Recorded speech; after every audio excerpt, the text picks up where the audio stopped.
Welcome my dear students, Tapoban study centre থেকে আমি সুকুমার পাল। আর আজকে আমরা সেই বিষয়ে চর্চা করব ম্যাথসে কীভাবে ভালো মার্কস পাওয়া যায় এবং কিছু উদাহরণ দেবো এর সাথে সাথে।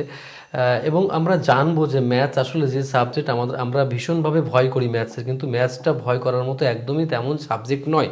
এই সাবজেক্টে মার্কস তোলা যায়। আমার এমনও দেখা আছে অঙ্কে কাঁচা বহু ছেলে মেয়ে, তারা কিন্তু আজকে ভালো ভালো চাকরি করছে পারফর্ম করে, বেস্ট পারফর্ম করে। অঙ্কের জন্য কিছু টেকনিক অবশ্যই অবলম্বন করতে হয়। অন্য সাবজেক্ট মুখস্থ করলে হয়ে যায় বা অন্য কোনোভাবে পড়লে হয়ে যায়, কিন্তু অঙ্ক এমন একটা সাবজেক্ট, এটাকে যদি তুমি ভালো করে পারফর্ম না করো, অঙ্ক তোমাকে পেছন ধরে টানবে, এটা গ্যারান্টি কার্ড একদম। তার মানে অঙ্ককে পিক আপ না করতে পারলে তোমার অন্য সাবজেক্টগুলো ধুলোয় মিশে যাবে। বারবার বলে দিচ্ছি, অঙ্কটাকে ভীষণ ভালো করে মনোযোগী হবে। সেই অঙ্ক নিয়ে আজকে চুল চেরা বিচার করেছি যে কিভাবে কি করলে বেটার পারফর্ম করা যায়। এই ভিডিওর প্রত্যেকটা স্টেজ আমরা সেইভাবেই সিস্টেমেটিক আমি তোমাদের সামনে ডিসপ্লে করব। তোমরা যাদের শুধুমাত্র এক্সাম্পল দেখা দরকার, তারা লাস্টে গিয়ে দেখবে। আর একটা কথা বলি যে তপবন স্টাডি সেন্টারে কিন্তু অনলাইন এবং অফলাইন ব্যাচে ভর্তি চলছে। যাদের দরকার বা তারা যোগাযোগ করতে পারবে সকাল 9টা থেকে বিকেল 6টা অবধি। ঠিক আছে, অবশ্যই আমাদের দুটো নাম্বার দেওয়া আছে, যেরকম 9681026768 নাম্বারে, আর একটা হচ্ছে 8820022385, এটাতে হোয়াটসঅ্যাপও আছে। ওকে, চলো। তো এই যে ম্যাথসটাকে আমরা কি করে উন্নত করতে পারি, অঙ্কে কিভাবে ভালো মার্কস পাবে। সবাই বলে যে অঙ্কটায় পারি না, এটা পারি না, ওটা পারি না, এইরকম একটা ব্যাপার। সেই জায়গায় দাঁড়িয়ে আমি এই ম্যাথসটাকে মোটামুটি দুটো ভাগে ভাগ করেছি। প্রথমত একটা হচ্ছে অ্যারিথমেটিক, যা ফান্ডামেন্টালি বহুকাল ধরে আমরা করে আসি, সেরকম একটা ব্যাপার।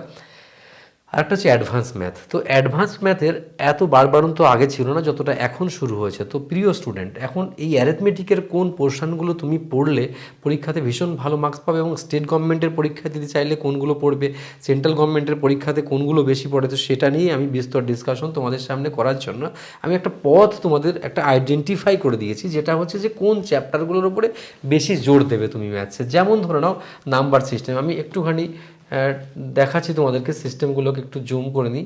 দেখো, অ্যারিথমেটিক আর অ্যাডভান্স দুটো পোর্শন, কোনটা থেকে কত আসবে সেটাও বলে দেবো। তা অ্যারিথমেটিকের মধ্যে এই চ্যাপ্টারগুলোকে ভীষণ ইম্পর্ট্যান্ট দেবে। যেমন ধরো নাও নাম্বার সিস্টেম, মানে সংখ্যা তত্ত্ব, অ্যাভারেজ গড় নির্ণয়, পার্সেন্টেজ শতকরা, প্রফিট অ্যান্ড লস লাভ ক্ষতি, এসআই অ্যান্ড সিআই, সরল সুদ জটিল সুদ, রেশিও এবং প্রপোর্শন অনুপাত সমানুপাতিক, টাইম অ্যান্ড ওয়ার্ক সময় দূরত্ব, টাইম স্পিড ডিস্টেন্স, এই রকম টাইপের যে চ্যাপ্টারগুলো, এগুলো একদম ধোয়া ধোয়া করে ফেলতে হবে, এবং প্রত্যেকটা চ্যাপ্টার সুন্দর করে করে নোটস তৈরি করতে হবে। প্রত্যেকটা চ্যাপ্টার থেকে বাছা বাছা অঙ্কের একটা কালেকশান তৈরি করতে হবে, এবং সেগুলোকে রোজ করতে হবে। আর তোমাকে আরেকটা কথা বলি, তুমি অঙ্কে যদি একবারে গাছে উঠতে চাও, একবারে যদি তুমি পাহাড়ে টপ উঠতে চাও অঙ্কের, তাহলে জীবনেও হবে না। তোমাদের সেই ফল চিরকাল থেকে গেছে, তোমরা এই কাজটাই করতে চাও যে খুব তাড়াতাড়ি অঙ্কে পিক আপ করবে, এটা হয় না, হতে পারে না। ধীরে ধীরে পাহাড়ে যেমন চড়তে হয় তেমনভাবে অঙ্কের পারফর্ম করতে হয়, এটা শিখে নাও। অঙ্ক পারফর্ম করার জন্য আরও কয়েকটা রুলস আছে, সেগুলো আমি তোমাদেরকে এক এক করে সুন্দর করে ডিসপ্লে করব। যেমন আমি ধরে নিচ্ছি তোমার নাম কি, মানে আমার নাম যদি কেউ জিজ্ঞেস করে, আমি বলি আমার নাম সুকুমার পাল। এবার তোমাকে নাম জিজ্ঞেস করলো, তুমি কি কখনো তোমার নাম যেটা কিছু অমিত বা অমুক টমুক তোমার নাম, আস্তে আস্তে কি বলবে মনে পড়ছে না নাম, এরকম তো হয় না। দেখো, নাম তোমার কিন্তু খুব তাড়াতাড়ি মনে পড়ে যাবে, কেন নাম তোমাকে জিজ্ঞেস করতে হয় না, তোমাকে কারো কাছে শুনতে হয় না, নাম তোমার অটোমেটিক্যালি তোমার নাম মনে চলে আসে, তোমার নাম, তোমার বাবার নাম, তোমার পাড়ার নাম। সেরকমই কিছু অঙ্ক তোমাকে এতটাই আত্মস্থ করতে হবে, যার সে অঙ্ক এক্সামে আসলেই অঙ্কের উত্তর দেখলেই তুমি অ্যান্সার করতে পারবে। এরকম কিছু অঙ্ক পরীক্ষাতে করতেই হবে সময়কে বাঁচানোর জন্য। প্রিয় স্টুডেন্ট, তারপরেরটা যাচ্ছি অ্যাডভান্স ম্যাথের জন্য, অ্যালজেব্রা, ট্রিগোনোমেট্রি, জিওমেট্রি, মেনসুরেশন। তো প্রিয় স্টুডেন্ট, দেখো এর মধ্যে কয়েকটা চ্যাপ্টারকে আমি ভীষণভাবে হাইলাইট করেছি। সেই হাইলাইটিং চ্যাপ্টারগুলো দেখে নিই একবার আমরা। সেটা হচ্ছে, দেখো, polynomials, quadratic equations, AP and GP, coordinate geometry, height and distance, statistics, probability এবং শার্টস অ্যান্ড ইন্ডিসেস, লগারিদম আর হচ্ছে পারমিউটেশন অ্যান্ড কম্বিনেশন। এই চ্যাপ্টারগুলো ভেরি ভেরি ইম্পর্ট্যান্ট চ্যাপ্টার। আমি ঠিক সেই চ্যাপ্টারগুলোর উপরে জোর দেবো যেগুলোতে প্রতি বছরই অঙ্ক আসে। তো এখন হচ্ছে এই চ্যাপ্টারগুলোকে সাজালাম। এবার আমার প্রশ্ন হচ্ছে যে এই চ্যাপ্টারের মধ্যে কোন চ্যাপ্টারগুলোকে আমরা, কোন অ্যারিথমেটিক, অ্যাডভান্স ম্যাথ, এই দুটোর মধ্যে কোন ম্যাথ সেন্ট্রাল গভর্নমেন্টের ক্ষেত্রে বেশি ইম্পর্ট্যান্ট আর কোন ম্যাথস হচ্ছে স্টেট গভর্নমেন্টের ক্ষেত্রে বেশি ইম্পর্ট্যান্ট। তো প্রিয় স্টুডেন্ট, এখানে দেখো, যারা স্টেট গভর্নমেন্টের জন্য প্রিপারেশান নিতে যাচ্ছ, তারা কিন্তু অ্যারিথমেটিকের ওপরে জোর দেবে বেশি করে। আর যারা সেন্ট্রাল গভর্নমেন্টের রেল সহ সেন্ট্রাল গভর্নমেন্টের জন্য স্টাফ সিলেকশনের জন্য তৈরি হতো, তাদের কিন্তু জোর দিতে হবে অ্যাডভান্স ম্যাথ এবং অ্যারিথমেটিক দুটোতেই। কেন, আমি তার একটা একটা একটা একটা মানে সিস্টেম আমি তোমাকে দেখাচ্ছি। সেটা হচ্ছে, দেখো, কোন পরীক্ষার জন্য কোন চ্যাপ্টার বেশি গুরুত্বপূর্ণ দেখো, স্টেট গভর্নমেন্ট এবং সাম সেন্ট্রাল গভর্নমেন্টের জন্য তুমি দেখো তার সিস্টেম হচ্ছে যে 80% অ্যারিথমেটিক পোর্শন থেকে কোশ্চেন আসে, আর বাকি 20% আসে কিন্তু অ্যাডভান্স ম্যাথ থেকে। তো এই ক্ষেত্রে তোমার কথা হচ্ছে অ্যাডভান্স ম্যাথের থেকে মানে অ্যারিথমেটিকে জোর দিতে হবে, আর অঙ্ক করার মধ্যে টেকনিক অবলম্বন করতে হবে। দেখো কোনো চ্যাপ্টারকে ছাড়তে নেই, তুমি সেই চ্যাপ্টারের ক্রিম কিছু অঙ্ককে বেছে নাও, ক্রিম অঙ্ককে বেছে নাও, সেই ক্রিম অঙ্কগুলোকে বারবার চর্চা করো। যত কঠিনই হবে সেই চ্যাপ্টারগুলো, সেই অঙ্কগুলো আসলে তুমি ধোয়া করে দেবে একদম, পুরো একদম মানে আগুন বানিয়ে দেবে পুরো একদম। যেমন দিল কি দরকার, মানে মানে দেখো মনে যদি আগুন লাগে সেই আগুন কিন্তু বিশ্বকে জয় করতে পারে, আর যদি মানে গায়ে আগুন লাগে তুমি কিন্তু শহীদ হয়ে যাবে পুরো। তো সেই জন্য আমি বলছি অঙ্ককে ভালোবেসে মনের মধ্যে আগুন জ্বালাতে হবে, সেটার জন্য এই চ্যাপ্টারগুলোকে খুব ভালো করে বারবার করে করবে। তাহলে স্টেট গভর্নমেন্টের ক্ষেত্রে আমরা বুঝলাম, সেন্ট্রাল গভর্নমেন্টের ক্ষেত্রে বেশিরভাগ দরকার রেল এসএসসি এমটিএস বা আদার্স এক্সামের জন্য কিন্তু এটা মানে 60 থেকে 70% হচ্ছে তোমার অ্যারিথমেটিক, আর 40 থেকে 30% কিন্তু আসবে অ্যাডভান্স ম্যাথ থেকে। তাহলে এর ইম্পর্টেন্সটা বুঝতে পারছো প্রিয় স্টুডেন্ট।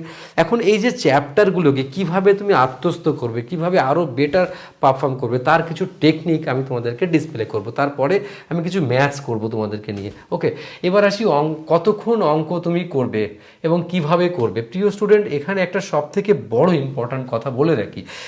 দেখো, কেউ হচ্ছে বেসরকারি চাকরি করো এখন, করে সরকারি চাকরির জন্য প্রিপারেশন করছো, কেউ হয়তো শুধুমাত্রই প্রিপারেশান করছো, মানে রাত দিন তুমি মানে খাওয়া দাওয়া ঘুমানো এই সব কাজ করছো। তো চলো, এবার যার সময় বেশি সে বেশিক্ষণ টাইম দেবে, এটাই নিয়ম। কোনো টাইমের মা বাপ নেই, যা খুশি টাইম দিতে পারো। যখন বেসরকারি চাকরি করলে টাইম কম পেলে কম টাইম দেবে, তাই এই পয়েন্টের কোনো দাম নেই, টাইমটা কোনো তোমার রিকোয়ারমেন্ট অনুযায়ী কোনো এন্ডিং লিমিট নেই, যেটা তো বেশি টাইম দেবে সেটা তো বেশি পারফর্ম করবে। এবার হচ্ছে পোস্ট কার্ড থিওরি, এটা একটা vital theory. Post card theory কি স্যার?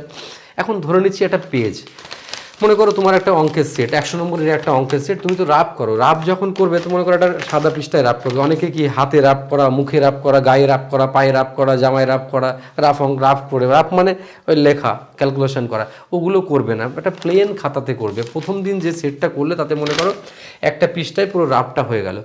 এবার পরের 3 দিন পরে ওই সেটটাই আবার প্র্যাকটিস করবে। কেন প্র্যাকটিস করবে? অঙ্ক যতবার বেশি প্র্যাকটিস করবে একই অঙ্ক, তত তোমার মধ্যে আত্মস্থ হওয়ার ক্ষমতা বারবার বাড়বে। সেই জন্য এক অঙ্ক আবার পরের 2 দিন পরে সেই সেটটাই যখন প্র্যাকটিস করবে, এই পেজটাকে ভাঁজ করে অর্ধেকের মধ্যে সেই রাফ অঙ্কটা, রাফ মানে যে ক্যালকুলেশনটা এর মধ্যে সে কমপ্লিট করবে। সেটা আবার 3 দিন পরে যদি ওই সেটটাই সেম সেটটা প্র্যাকটিস করবে, তখন তার জন্য টাইম তুমি নেবে হচ্ছে এইটাকে পোস্ট কার্ড সাইজ করে দেবে, মানে এতটা কম সাইজ, এর মধ্যেই ওই পেজের অঙ্কগুলো সব করে নেবে। বলবে স্যার কী করে পারবে? দেখবে তুমি অবশ্যই পারবে, এগুলো প্র্যাকটিস করতে হয় দেখবে। কারণ প্রথম দিন যখন রাফ করছিলে তখন তোমার অনেক জায়গা দরকার হচ্ছিল, তারপরে দেখবে জায়গা কম লাগবে, তারপর পোস্ট কার্ড সাইজের জায়গাটা তোমার মধ্যে হয়ে যাবে। তার মানে কিছু অঙ্ক তোমার মুখস্থ হয়ে যাবে, দেখবে সেগুলো পরীক্ষা আসলে তুমি ঝ্যাট করে ফেলতে পারবে, কোনো রকম অসুবিধা হবে না। এটাই হচ্ছে টেকনিক। চলো, তাহলে পোস্ট কার্ড থিওরিটা মোটামুটি তোমরা আইডিয়া করে নিয়েছো। এবার আমরা আসবো bed rule. What is bed rule sir? Bed rule মানে সে তো ঘুমানোর কেস। যে অঙ্কগুলো প্রিয় স্টুডেন্ট, তুমি যখন অঙ্ক করবে কিছু অঙ্ক তোমার আটকে যাবে, আর যখন কোনো অঙ্ক আটকে যাবে তুমি একটা খাতায় নোট করলে, স্পেশাল মাস্টার খাতা বলে একটা, সেই খাতাটা বা যে অঙ্কগুলো বারবার তুমি আসছে পরীক্ষাতে আসলেও তুমি কখনো পারছো না, ভুলে যাচ্ছ, সেই অঙ্কগুলোকে তুমি ওই জায়গায় নোট করলে যখন ঘুমাতে যাবে মোবাইল ফোন না দেখে ওই অঙ্কগুলো একবার মনে মনে চর্চা করবে। ক্যালকুলেশন করার দরকার নেই, শুধু ভাববে কোন টেকনোলজি, কোন পথ ধরে করলে, কোন ফর্মুলা ইউজ করলে অঙ্কটা করা যাবে, ওটা ভাবলেই হবে। মাঝে মাঝে যদি ওরকম করতে পারো শোয়ার টাইমে, তাহলে তোমার উন্নতি হবেই, তোমাকে কেউ রুখতে পারবে না। তারপর দেখো প্র্যাকটিস এবং মক টেস্ট টেকনিক, এটা আমি আরও ডিসকাস অন্য একটা কোনো ভিডিওতে করবো, প্র্যাকটিসের ব্যাপার সব বোঝো। এবার typical theory, it is the most important মানে রুলস। কেননা টিপিক্যাল থিওরি কি, মনে করো কোনো একটা চ্যাপ্টারে মনে করো 100টা অঙ্ক আছে বা 200টা অঙ্ক আছে। প্রিয় স্টুডেন্ট, 100-200 অঙ্ক সব অঙ্কগুলোই গুরুত্ব দিয়ে করতে নেই, সবগুলো পারা যায় না। তার জন্য অঙ্কের টাইপগুলোকে বাছো, যে এই টাইপের অঙ্ক আসলে এরকম করে করব, এই টাইপের অঙ্ক আসলে এরকম করব।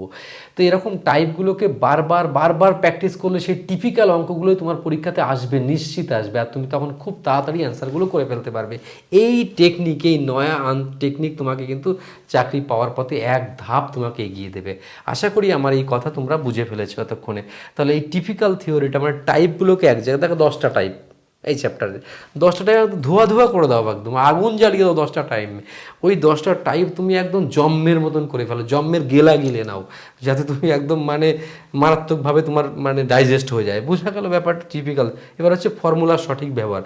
আর এবার কিছু অঙ্ক আসে সবসময় বুঝতে নেই, সবসময় অমুক তমুক করতে নেই, ডাইরেক্ট ফর্মুলা বসিয়ে করে। কিছু অঙ্ক আসে দেখা গেল যে তার মানে ছবি আঁকা টাকা সবগুলো করতে নেই, ডাইরেক্ট ফর্মুলা ইউজ করে ম্যাথটা করে ফেলবে। তেমন কয়েকটা এক্সাম্পল যদি সম্ভব হয় আমি তোমাদেরকে দিচ্ছি, একটু ওয়েট করো, আশা করি টেকনিকগুলো বুঝেছো। দেখো এই একটা অঙ্ক আছে, what is the area of the shaded portion of each side of the square measures 21 centimetre. দেখো ছবি এরকম দেওয়া আছে, তোমাকে নতুন করে ছবি আঁকতে হবে না, তাহলে তুমি বুঝে গেলে যে কোনো একটা বর্গক্ষেত্র তার শেডেড পোর্শন আছে, মানে এই যে কালো করা পোর্শন আছে, এই পোর্শনে তোমার ক্ষেত্রফল বের করতে হবে। দেখো বাংলায়ও লেখা আছে। তো এরকম টাইপের অঙ্ক যখন আসবে তুমি বলে টোটালটা বর্গক্ষেত্রের ক্ষেত্রফল কি, মানে a⁻² তাই তো, মানে যদি এ ধরো, এটা সাইডকে যদি এ ধরো, আর এখানে দেখো আর দেয়া আছে, তাহলে অ্যাকচুয়ালি বর্গক্ষেত্রের ক্ষেত্রফল আর এই যে বৃত্তের ক্ষেত্রফল, এটাকে বাদ দিলেই তো তোমার হয়ে যাবে কি, মানে অ্যান্সার বেরিয়ে যাবে। তাহলে এরকম টাইপের অঙ্ক যদি আসে কখনো, তাহলে এই স্কোয়ার অত কিছু লিখবো না ভাই, অত লেখার দরকার কি, অত ফর্মুলা ডাইরেক্ট ফর্মুলা চলে যাবো। 21 মানে এখান থেকে এইটা তো 21 হবে না, একটু বলেই দিয়েছে, এটা যদি হাফ হয় তাহলে এটা 21 বলে এখানে বলাই আছে। দেখো তো 21 স্কোয়ার মাইনাস কি স্যার, এইটা তো পাই আর স্কোয়ার, তাহলে পাই আর স্কোয়ার। তাহলে এবার পাই আর স্কোয়ার মানে কি স্যার, 21 স্কোয়ার মাইনাস হচ্ছে পাই মানে হচ্ছে 22/7, আর মানে কত 10 পয়েন্ট, মানে 21/2 করলে সব থেকে ভালো হবে এর স্কোয়ার। এবার ক্যালকুলেশন করতে পারবে তোমরা। হ্যাঁ, এবার হচ্ছে 22/7 বা ইন্টু হচ্ছে 441 বাই হচ্ছে 4। এবার ক্যালকুলেশন করে নেবে, এরকম যা অ্যান্সার আসবে। আমি অ্যান্সার করার জন্য অঙ্কটা করাচ্ছি না, আমি বলছি মানে এরকম টাইপের অঙ্ক আসলে বেশি আসতে পারে, এরকম টাইপের অ্যাডভান্স ম্যাথের মধ্যে আসলে তুমি এরকমভাবে ঝাটঝাট করে করবে। আর দু একটা অঙ্ক আমি দেখাচ্ছি, আশা করি বুঝেছো, আমি বোঝানোর জন্য না, মানে এরকম টাইপের অঙ্ক তুমি আসলে এরকমভাবে করতে হবে ঝ্যাট করে, তার কোনো চিন্তা ভাবনা করা যাবে না। ঠিক আছে, পরেরটা চলে যাচ্ছি। দেখো এরকম এখানে একটা অঙ্ক আসছে, in a circle radius 12 centimetre the angle made by a sector at the centre of মানে 42 degree, the area of sector is. Bangla লেখা আছে, দেখো একটি বৃত্তে ব্যাসার্ধ এত এত কেন্দ্রে একটি মানে সেক্টর তৈরি করছে, তার সেটা হচ্ছে 42 ডিগ্রি। এখানে একটা লাইন বাদ গেছে একটুখানি, সেক্টরের ক্ষেত্রফল কত, মানে সেরকম চেয়েছে, এরিয়া অফ দ্য সেক্টর চেয়েছে।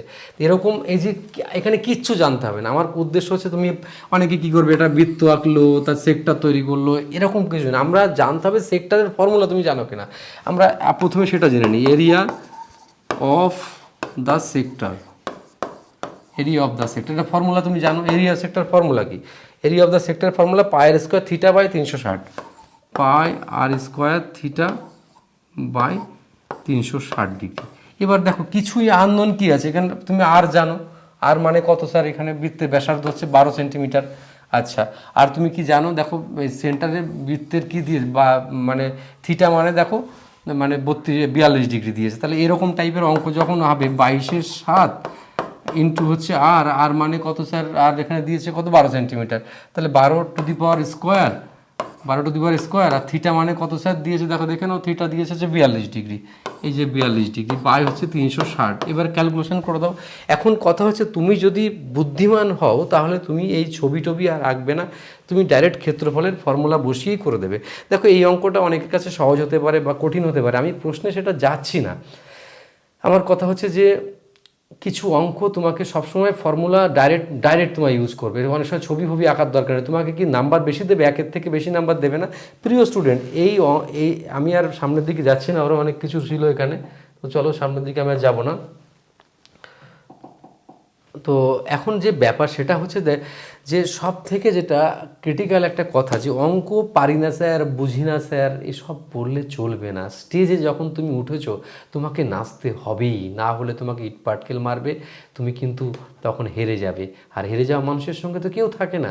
সেই জন্য প্রিয় স্টুডেন্ট, অঙ্ক পারি না, বুঝি না, জানি না, করিনি, এতকাল ধরে বুঝিনি, কেউ তোমাকে ছাড়বে না। তুমি যদি জিততে চাও, চাকরি পেতে চাও, অঙ্কের যে টেকনিকগুলো বললাম এই টেকনিকগুলো রপ্ত করার চেষ্টা করো, এবং তুমি যদি এর থেকে আরও বেটার টেকনিক অ্যাচিভ করতে পারো সেগুলোও নাও, নিয়ে বিরাটভাবে পারফর্ম করো। অঙ্কের নিত্য নৈমিত্তিক যদি রেগুলার বেসিস প্র্যাকটিস করো, অঙ্ক তুমি গিলে খেতে পারবে, আর না হলে ওই অঙ্কই তোমাকে গিলে খাবে, এটা মাথায় রেখো। সুতরাং আজকের এই সেশন থেকে আমরা যা বুঝলাম, সেই ক্ষেত্রে আমি তোমাদেরকে একটা কোশ্চেন আমি এখান থেকে করছি। প্রিয় স্টুডেন্ট, তোমাদের কাছে আমি আমি সবাই একটা করে মেসেজ করবে যে তোমাদের কাছে অ্যাডভান্স ম্যাথ ভালো লাগে না অ্যারিথমেটিক ভালো লাগে। যদি তোমরা যেটা বলবে, বেশি লোক যেটাতে অ্যান্সার করবে, মানে বলবে সেই বিষয়টা নিয়ে আমি একটা ভিডিও করব, মানে অঙ্কের ওপরেই আবার। ওকে, তাহলে আজকে রাখছি এখানে। প্রিয় স্টুডেন্ট, তোমাদের প্রত্যেকের প্রতি অনেক অনেক ভালোবাসা এবং শুভেচ্ছা জানিয়ে বেস্ট অফ লাক আজকে।